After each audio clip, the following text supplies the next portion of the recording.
ঠাকুর বলছেন, আমি আর আমরা, এইটির নাম অজ্ঞান। রাসমণি কালীবাড়ি করেছেন, এই কথাই লোকে বলে। কেউ বলে না যে ঈশ্বর করেছেন।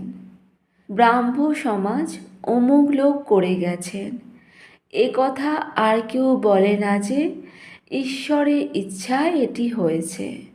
আমি করছি, এইটির নাম অজ্ঞান।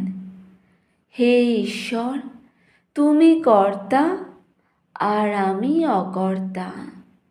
তুমি যন্ত্রী, আমি জন্তু, এইটির নাম জ্ঞান। ঠাকুর বলছেন, হে ঈশ্বর, আমার কিছুই নয়। এ মন্দির আমার নয়, এ কালীবাড়ি আমার নয়, এ সমাজ আমার নয়। সব তোমার জিনিস। এই স্ত্রী, পুত্র, পরিবার, এসব কিছুই আমার নয়।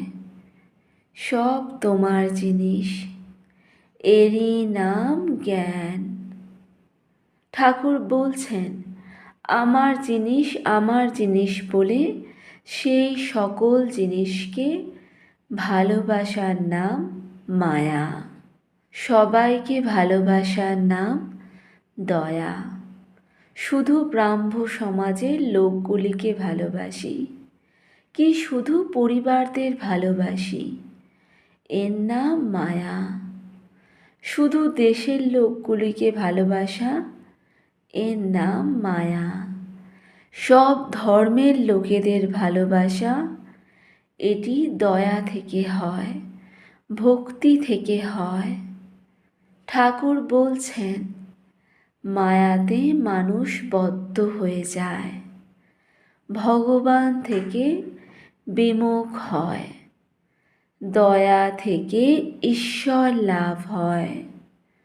শুকদেব, নারদ এরা দয়া রেখেছিলেন।